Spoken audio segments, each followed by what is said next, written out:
What I want to talk to you about is a little bit about what I do, but I think what I'd like to leave you with is a lot of hope. And I know that may sound funny coming from a lawyer that may wind up suing and have sued many of the people in this audience, or at least the companies they work for. You know, if I get this, excuse me, trying to get my screen to move. There we go. So the task at hand, what I want to do is explore, the real world impacts on food safety, failures, and what we can learn from them. Because as we go through some of the things I'll talk about, I'll tell you that in 32 years of being involved in nearly every major foodborne illness outbreak in the United States and several around the world, I always tell people, that yes, lawyers get the ability, as regulators do, to look at a problem with hindsight. But many times, it's the problem was there to be seen. It's just really whether or not ultimately the company has the culture to pay attention to those warning signs. Identifying the risks and opportunities to collaborate with regulators, to collaborate with consumers, really is the thing that companies need to do to avoid having a guy like me show up. And we all understand that this is a much more globalized, complex world, especially as it relates to food and food safety. You're only as good as your supply chain, and as the supply chain has gotten longer and more complex, it really behooves the company that's producing food in the United States that are using suppliers from all over the country and all over the world to pay attention to that. And really, in many respects, is moving to a proactive way of thinking about food safety. So litigation as an incentive, and everyone realizes that outbreaks can happen, and the outcomes can be pretty devastating. And one of the things that I tend to use these two slides as examples, but there's plenty of other more recent examples. But I think these really highlight, the thing that I really want to drive home is that there are opportunities to correct a problem before the outbreak blows up in your face. So if you go back to 1992,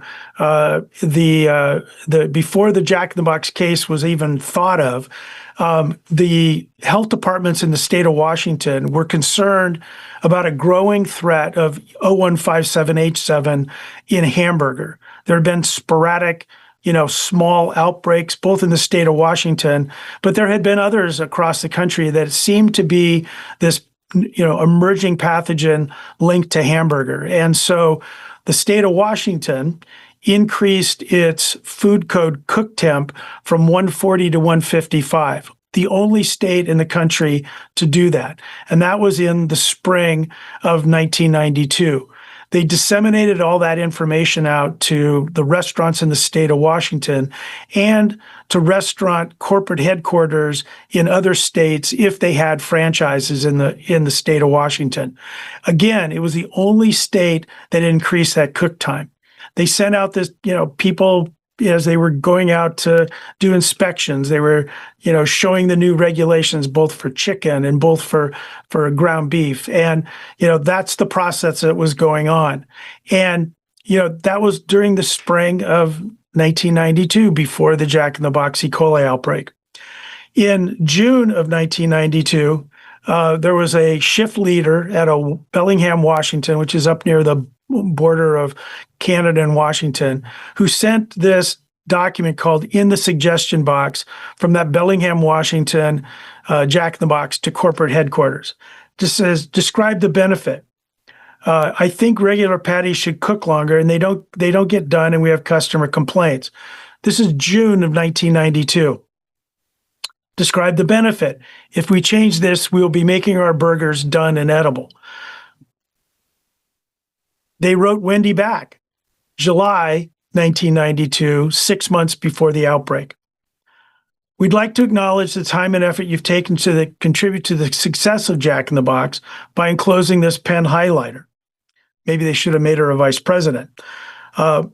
We'd like each person submitting a suggestion is eligible to receive one gift per quarter with their first suggestion. What did they do after that? Well, they actually, and obviously these documents I got during the course of litigation, and you can imagine how embarrassing they were and how sort of gleeful I was. But the fact is that Jack in the Box tried to see if they could make their burgers done and edible in their corporate headquarter kitchens. And they went through the process. And I remember getting boxes and boxes and boxes of documents in the olden days before, computers and, all the technology that we have available with AI and whatnot now.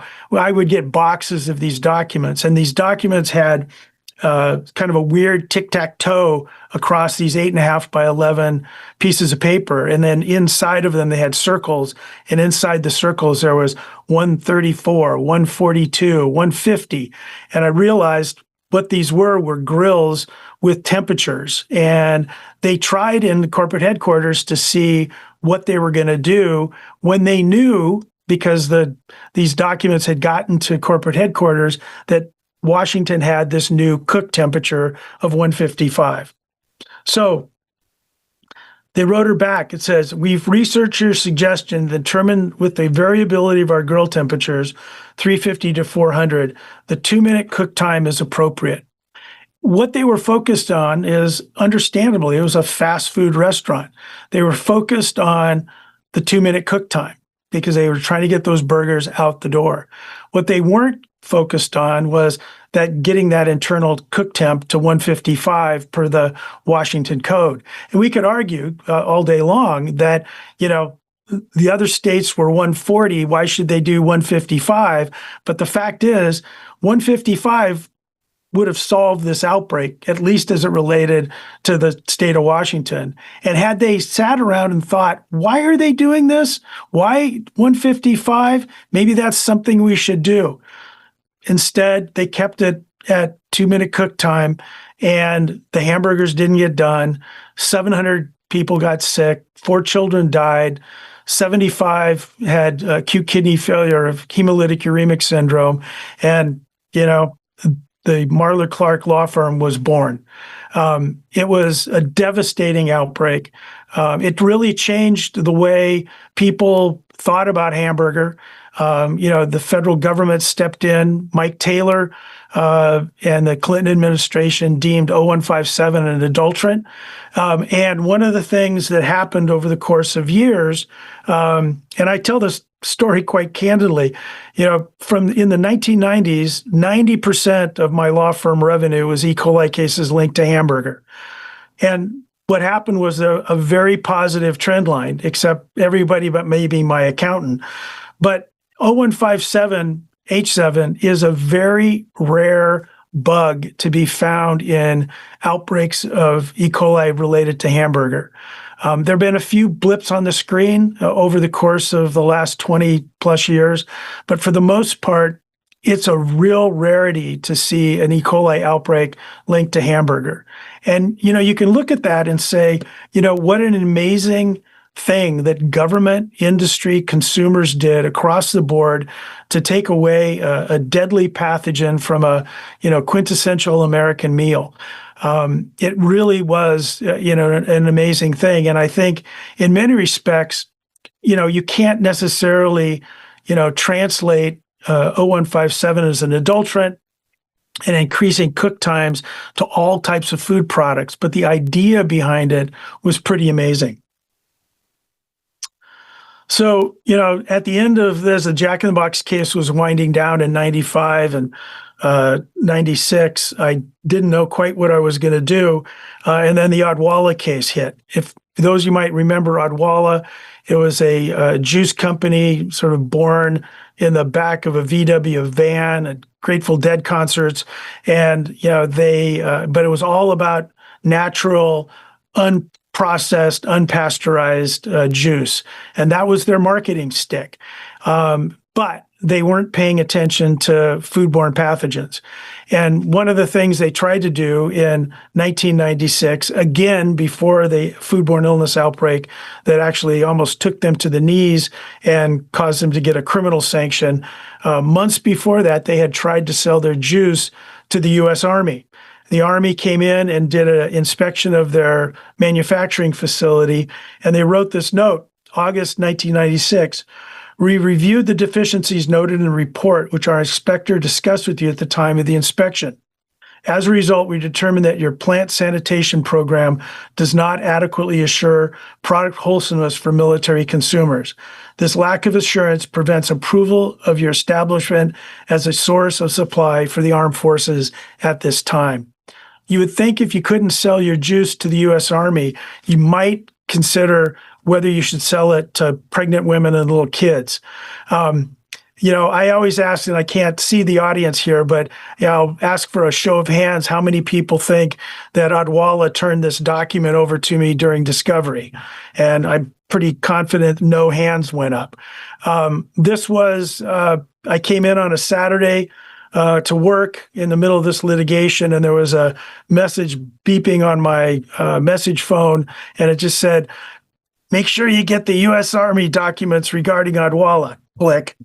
And for the longest time, I was like, what? So I FOIA'd the U.S. Army and got these documents. And over the next month or so, I, put Odwalla's counsel and their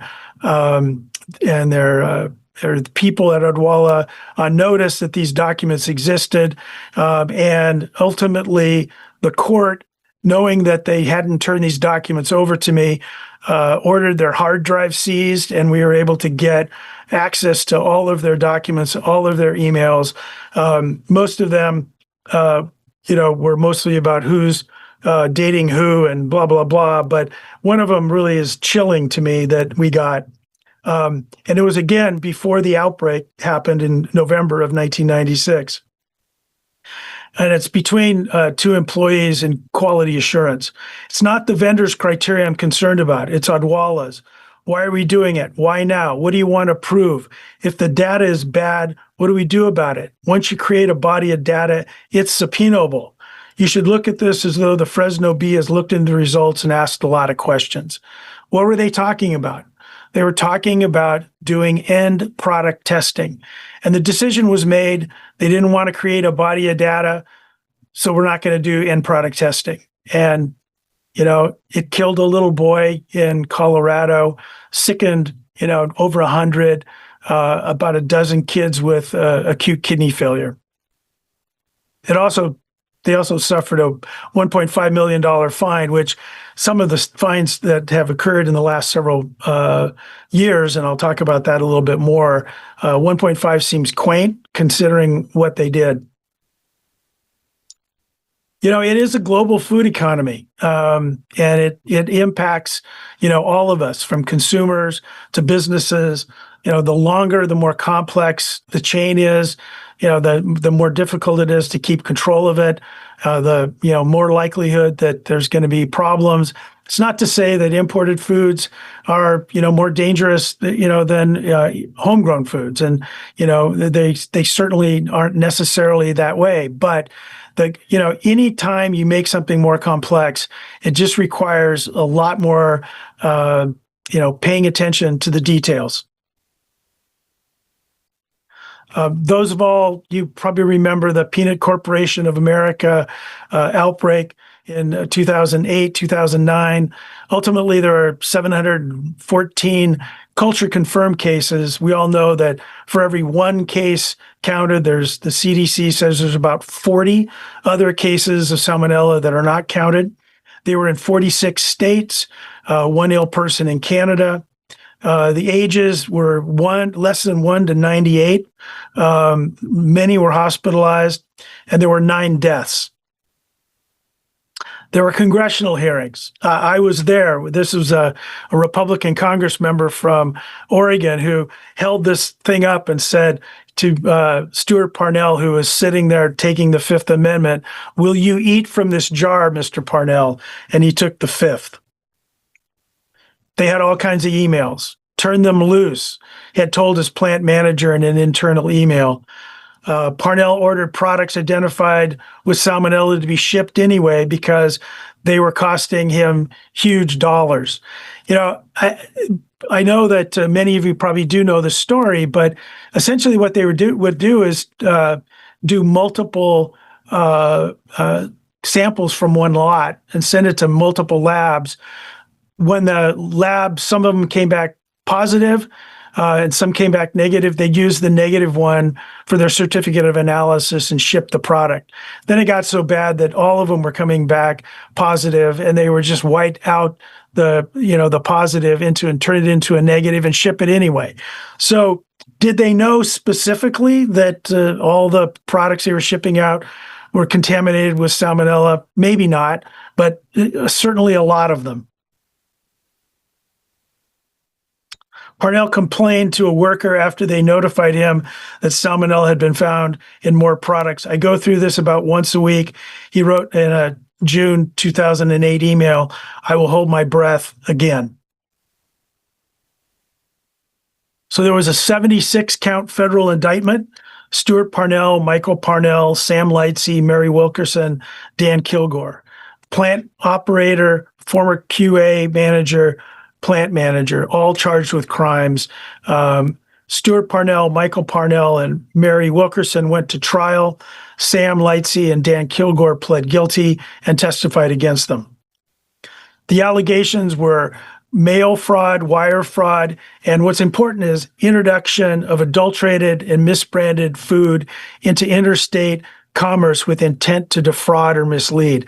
That's what got them the felony count. And a felony is punishable by up to, for each count, and there's 76 here, punishable by up to 10 years in prison for each count and $1 million fine.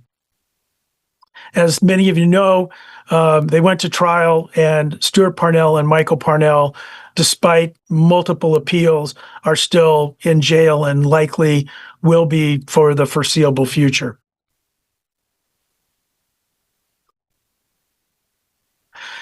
Here's something that I think, everyone should be concerned about, although those who pay attention to presidential edicts may not have to worry about this quite as much, because the Trump administration has said that regulatory crimes may not ever be prosecuted. So some of the crimes that I'm going to talk about from here on out, at least these may never have gotten prosecuted if the presidential edict that came out about 6 months ago was actually adopted by a DOJ. Whether or not that survives this administration and survives into another administration, who knows? But a misdemeanor conviction under the Federal Food, Drug, and Cosmetic Act does not require intent. Doesn't require someone knowingly shipping contaminated product. It really requires that someone with, control was operating a plant under insanitary conditions. Punishable by up to a year in jail and a $250,000 fine. Some examples of those have been rare but kind of large. Bluebell, $19.5 million fine. ConAgra, $11 million fine. Chipotle, $25 million fine.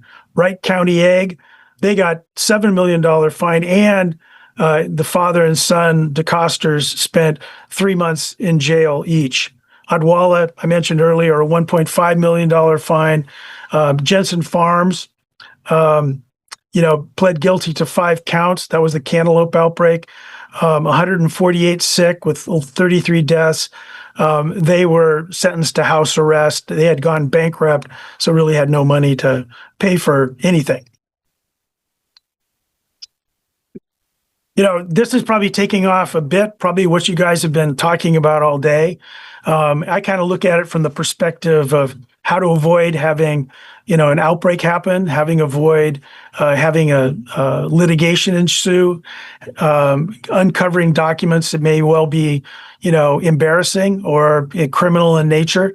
It's identifying the hazards. we all talk about HACCP, but the ideas behind HACCP, are pretty solid. The idea is, pay attention to the things that could really turn around and bite your company.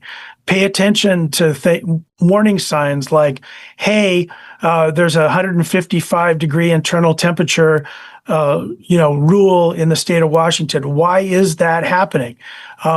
Hey, the Army won't buy our juice because it's not fit for military consumers. Maybe we should rethink how we're doing something. I always look at there's always warning signs. There's always an opportunity to, turn this around. Do you have qualified people? Are they committed to food safety up and down the chain of, from the CEO to the last bottom line worker? What's the culture? I know that, I don't know if Frank's still in the audience, but I've borrowed this from Frank one too many times, especially when I've been asked to teach his class at Michigan State. But, the culture is important, and the culture is having people who are being understanding enough to pay attention to those sorts of details, paying attention to things that can turn around and bite a company. Involving vendors. This is something that I think is really important for, big box stores, big box restaurants. A lot of times they think they're protected by their lawyers. They're protected by their contracts. And Jensen Farms is a great example. The two major retailers that sold this stuff were Kroger and Walmart.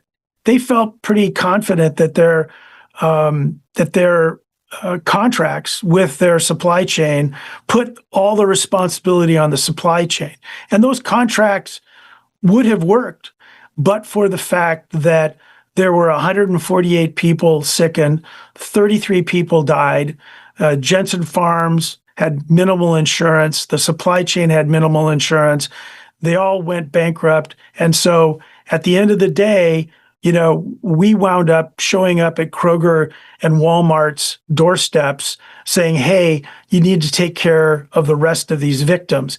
And, had they done the kind of work that really these, big box retailers and big box stores needed to do, it's likely this outbreak would never have happened to begin with. I tell people this all the time that, most people in the regulatory space, whether it be the CDC, FSIS, FDA, state, local health authorities, don't look at themselves necessarily as sort of the food police. They really look at themselves as what they can do to assist, their, in a sense, partners in producing safe food. They want to help educate. They want to help do it. Are they perfect? Does the FDA do odd things? CDC, do things that I think are, not quite right. FSIS, the same thing. Yeah, they do. But the bottom line is, they're there to help us. They're there to educate the businesses to make sure that, lawyers like me don't show up at people's doorsteps. So what can you learn from litigation? I think arming yourself with good current information. If you have a choice between being proactive and doing nothing, I would urge people to be proactive and making food safety a part of everything you do, your customers do, your supply chain does, making sure that everyone's on the same page and has more knowledge, than they could ever need, because the way to prevent foodborne illness outbreaks is to be as transparent as possible and to, work with government, work with industry, work with consumers to prevent that next outbreak. So with that, they asked me to talk quick and go through my slides fast so you guys could ask me a bunch of questions. But remember, you get what you pay for. Since I'm doing this for free, I'll do my best to answer your questions. Okay. I assume, Bill, you can hear us? I can. Okay, great. Technology at its best. Usually at my company, this is when the Zoom meeting fails and the IT guys on the call with us. Anyone have a question for Bill? Who wants to be the bold, brave one to ask the lawyer the question? Oh, we have one. We have two. One back there and one here. All right, we got our first one coming at you. Hello, William. This is Julio, and I have a question for you about trends to watch. So, looking ahead, William, what shifts in consumer expectations or legal strategies do you see that operators should be preparing for now to reduce future liability? Yeah, that's a very good question. I mean, partly it's, and this is not meant in any sort of political way, so I'm trying to be sort of factual. I don't know quite where this whole MAHA thing's going to go. You got, my brother is we're one of those families that have like odd Thanksgivings, where people are very different in politics. My brother was so excited when RFK Jr. was appointed HHS secretary. He says, "Hi, Bill, there's a guy you can work with. He wants to, get rid of red dye and all this." And I'm like, "Yeah, problem is, he drinks raw milk and doesn't want to get vaccinated." And so it's kind of a disconnect. I use that as an example only because, it's hard sometimes for companies to know how consumers are going to move. I mean, are we really moving to a place where more and more and more people sort of absolutely don't believe in science or facts, and they aren't going to get vaccinated, and they, are going to do raw milk shooters in the White House? I mean, that's got to be concerning to a lot of businesses who sell products, because sometimes you don't know how consumers are going to react. And I say that because even though I represent consumers in many cases, sometimes I'm concerned that, the lack of science, a lack of education when it comes to safety, puts consumers unnecessarily at risk through their own behavior because they're modeling behavior from government leaders. And so I think that's going to be a challenge going forward. I mean, I'll give you an example. I live on an island across from Seattle.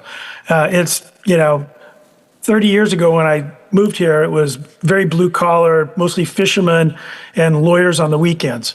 Now it's incredibly liberal.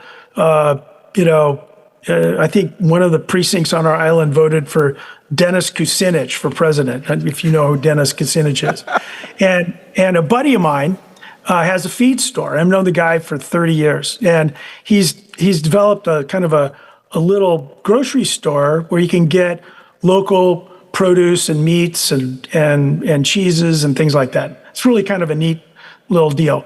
Anyway, I was in there one day picking some stuff up, and I looked over and it was like he was selling raw milk. And I'm like, "Man, what are you doing selling raw milk?" "Oh," he goes, "the moms here on the island love it. They come in and they buy the raw milk and then they buy a bunch of other stuff." And I'm like, just one HUS case, one kid, kidney failure, a brain injury, it's going to cost you $10 million. Oh, he goes, "Oh, if it happens, that's the problem with the farmer." I'm like, I've sued that farmer before. He only has $1 million of insurance coverage. And I said, and I don't want to own your feed store or your grocery store. I don't want to do that. I like coming here and not having the responsibility for what you have to do. And so he stopped selling raw milk, and the moms on the island went absolutely crazy. And so I worry about that as we kind of go forward. Sort of projecting how consumers that's a tough one. With respect to what companies can do, to avoid foodborne illness outbreaks and sort of what's the next coming thing. I think kind of keeping things back to basics. I mean, I think it was Dan, speaking before me. I mean, I could just say, yeah, I agree with all that stuff he said, and probably most of the stuff Frank said this morning. I think what companies need to do is really think about how their consumers are utilizing their product, what they could do to help educate that consumer how to use that product effectively, be honest and transparent about, the risks of that product. And I know that's a kind of a thin line between, hey, my romaine lettuce is really great, and like, hey, we've had a little bit of problems, so really, really, really wash it hard. I mean, I think there's things that companies need to do to find that balance. But I also think, being very proactive about thinking about what you can do to make your, product not only sellable, but safe. And, always trying to stay ahead of the curve. My strong suspicion is most of the people that come to conferences like this, we're all preaching to the choir. Yeah, you're going to potentially have problems. Maybe some of you have. But, it's not for dint of trying. And I think that's the one thing that we have as humans, you got to just kind of keep trying. And I think that's the best thing that companies can do, to avoid me showing up with subpoena power. All right, thanks for the answer. I think we have one more question over here. Hi, William. So through your presentation, you went over companies that, from my perspective, you were kind of outlining were neglectful. It was very apparent that they were covering things up, and it didn't matter what the situation was. It was very clear that they were not doing the right thing. Now, in the world of food safety, there are so many different outliers, so many revolving doors with different things, and you can only be as perfect. You can be passionate and very, very much about food safety and wanting the best for your company. Have you ever been a part of a trial or litigation or anything like that with a company that was doing all the right things? They were showing that they were doing all of their sanitation practices and training all of their employees and had all the right documentation in order and processes, but still ended up having some type of outbreak. And what was the outcome of that? So the answer is, if we're inside of a courtroom, there were mistakes made by the company. And, yeah, there probably are companies that, tried very, very, very hard to do the right thing. And it's likely that I've never seen those companies inside of a courtroom because their outbreaks don't happen. Or if an outbreak does happen, it's incredibly small or very sporadic. Doesn't take away their responsibility for the victim that is sickened by their product if you can prove it, especially nowadays with the technologies that are available with epidemiology, whole genome sequencing. And those are the kinds of cases that I take, ones that I know I can prove.